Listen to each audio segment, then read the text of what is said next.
The rise and ruin of Drew Cain. A General Hospital reckoning. When Drew Cain returned to Port Charles in 2021 with a new face and a fractured past, fans hoped for a compelling journey of redemption. Instead, what they got was a slow-burning descent into moral ambiguity, emotional chaos, and character erosion that has divided the General Hospital fanbase. Cameron Matheson's portrayal began with promise, an emotionally scarred veteran re-entering civilian life after years of captivity and psychological torment. But the Drew who now prowls the halls of Port Charles in 2025 is virtually unrecognizable, a far cry from the heroic and grounded man viewers once rooted for. His arc, originally forged in suffering and redemption, has taken a dark and divisive detour, transforming him into a calculating figure whose personal entanglements and political ambitions leave behind a trail of broken relationships and collateral damage.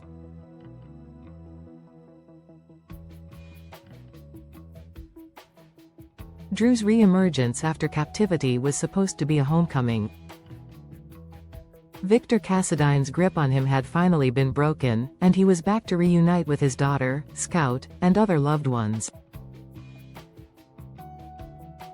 But that reunion was far from seamless. Scout, still reeling from years without her father, barely remembered him.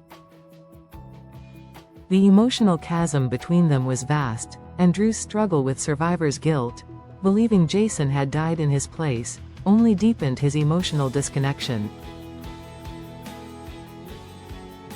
He tried to forge a new path, to build something stable in a world that had moved on without him. His burgeoning romance with Carly Spencer seemed like a second chance, a beacon of emotional stability amidst the chaos. But even that would eventually unravel, foreshadowing the darker path Drew was destined to walk.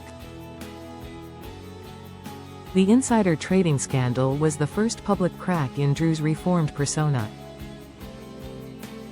He took the fall to shield Carly, believing his act of sacrifice would be honored. But the justice system offered no leniency. A harsh 3-year sentence at Pentonville turned out to be a crucible that changed Drew in irreversible ways. He endured brutal beatings, constant threats, and a prison culture that stripped him of idealism and mercy. By the time Carly and Diane Miller managed to overturn the ruling and secure his early release, Drew had hardened into someone who no longer operated by principles, but by survival. And that survival instinct, once born of trauma, morphed into manipulation, control, and opportunism. The man who emerged from prison was not just colder, he was strategic. He carved a political path for himself, launching a congressional campaign that seemed more about ego and power than public service. Alongside this ascent came a shocking shift in his romantic entanglements. In one of the most controversial turns of the series, Drew began a complicated and ethically murky relationship with Willow Tate, a woman who was not only grieving her shattered family but was also the daughter of Drew's former lover, Nina Reeves.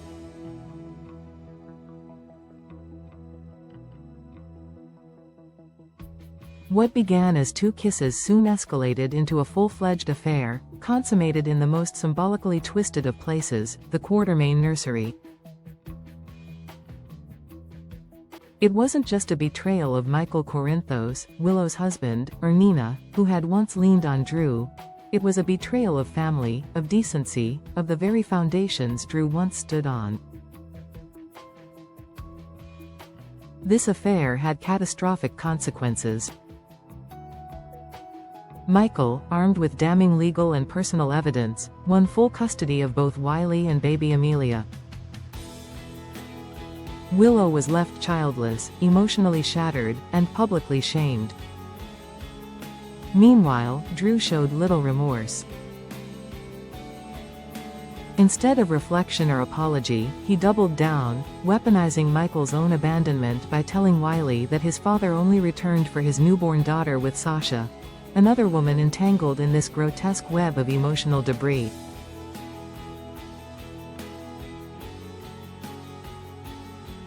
That moment marked a complete character inversion. The Drew once known for empathy and strength had vanished.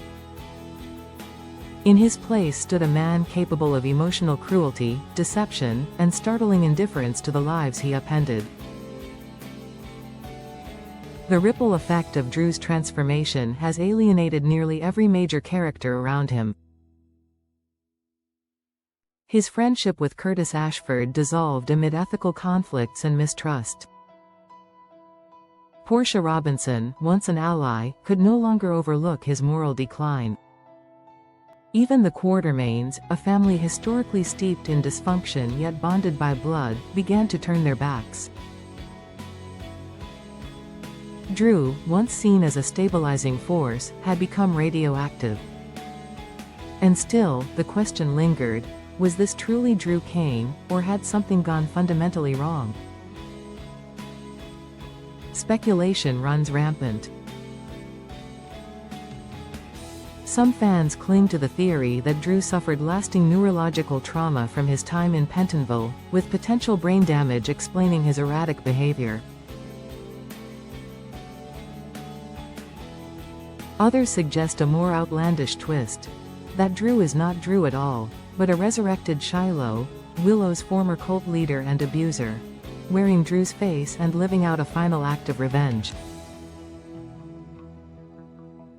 Though medically and narratively implausible, the soap opera genre has never shied away from far-fetched resurrections or surgical impersonations.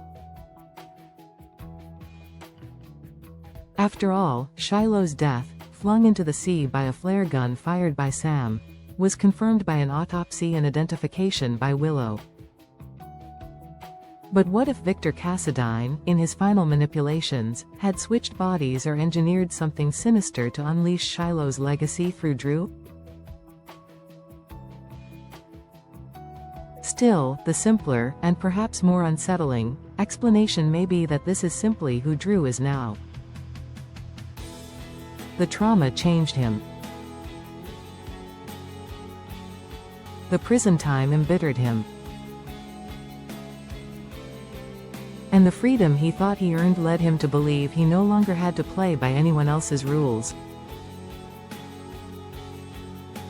The writers of General Hospital may be steering Drew toward a fall from grace arc that ends in his ultimate redemption, or his destruction. Either way, the groundwork is already being laid for a classic murder mystery setup.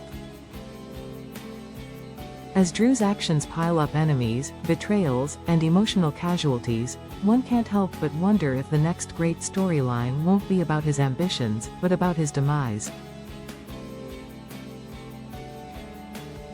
If Drew Cain turns up dead in the coming months, the suspect list would stretch from the Metro Court to the Quartermaine estate. Michael, still burning with betrayal.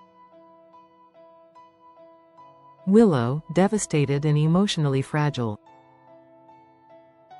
Carly, a former lover scorned and disgusted. Nina, humiliated and vengeful. Curtis and Portia, once friends turned adversaries. Even Wiley, in his own childlike understanding, could grow up wondering why the man who destroyed his family ever came back at all. In many ways, this transformation serves as a mirror for General Hospital itself, a show unafraid to take risks, even if it means alienating fans in the short term.